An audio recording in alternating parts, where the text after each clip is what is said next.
We now have our economic correspondent, Aline Wiratmaja. Hi, Aline. Hello. Hi Kai. Hi Weeby. Hello, Aline. This documentary has been making rounds around the internet, of course, unraveling the Boeing 737 Max. So, what new story does it bring out? Yes, Weeby. So Netflix documentary Downfall the Case Against Boeing has opened our eyes how the aviation giant, authorities, and all parties involved have failed us. And then it's hard to forget, of course, the tragic crash of Lion Air Flight 610 that took the lives of 189 people in October 2018. Less than 6 months, another deadly crash took place in March 2019. Ethiopian Airlines Flight 302 nosedived, killing 157 people. After the first crash, actually, people might have expected Boeing to ground their Boeing 737 Maxes until they could find the source of the malfunction. Instead, Boeing started the blaming game. Boeing said it was the human errors from the pilot, the incompetent third world airline operation. They denied there was something wrong with the airplane VB, but the black box data from both aircrafts pointed to the malfunction of an obscure onboard system known as the MCAS, Maneuvering Characteristic Augmentation System.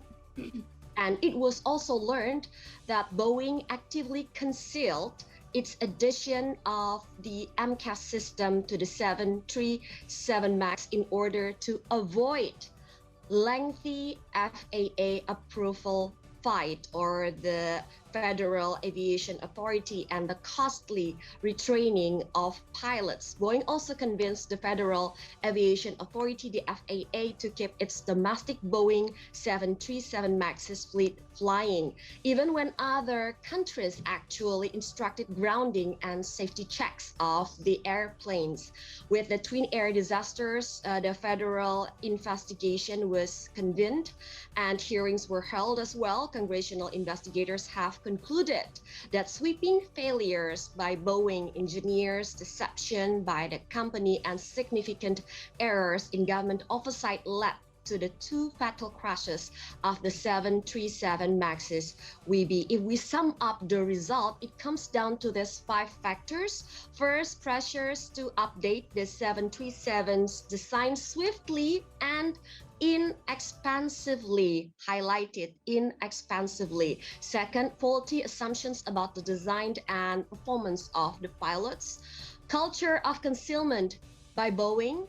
Inherent conflicts of interest in the system that deputizes Boeing employees to act on behalf of the government and the company's way over top FAA managers. We be summing it up in 2 words: corporate greed, the greed that took the lives of 346 people. Weeby and Kai. Now that greed took over, took the lives of 346 people. Now, the incident happened in 2018, 2019. Does it have an impact on sales of Boeing at all? It still has impact on Boeing sales, Kai. You're right. Inevitably, the corporate greed that led to the deadly twin disaster of 737 MAX has also brought severe long-term consequences to Boeing. Growing costs and investigations stemming from the 737 MAX crashes continue to burden the company, Kai. Costs related to the crashes, lost profits, and stock slides have risen to more than $18 billion that year. Therefore, in 2019, Boeing reported its first annual loss in over 2 decades. And rival manufacturer Airbus has now overtaken Boeing as the world's largest aircraft builder. We can see the figures here. As we can see on the net orders of Boeing nosedived following the twin disaster of 737 MAXes. And then we can see here as well that the financial burden of Boeing that we're talking about.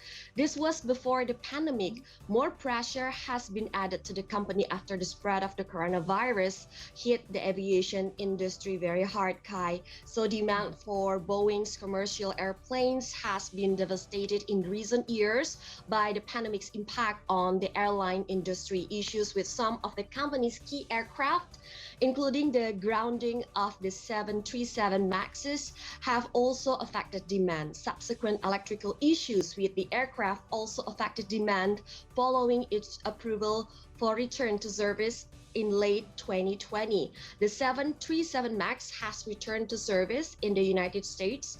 Boeing said that it was continuing to make progress on the global return to service of the aircraft, including its market in China.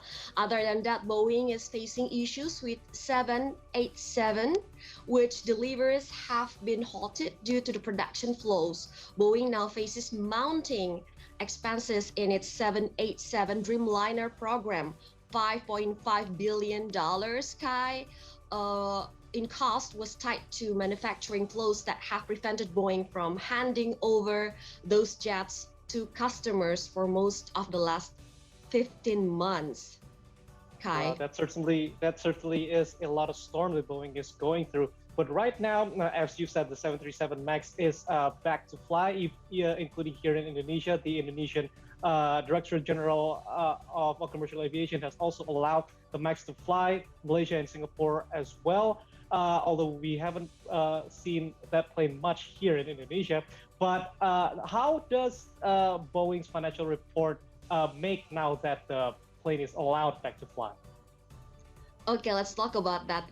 We be following the disaster, Boeing reported its third annual loss in a row. In 2021, last year, Boeing lost $4.29 billion or $9.44 per share.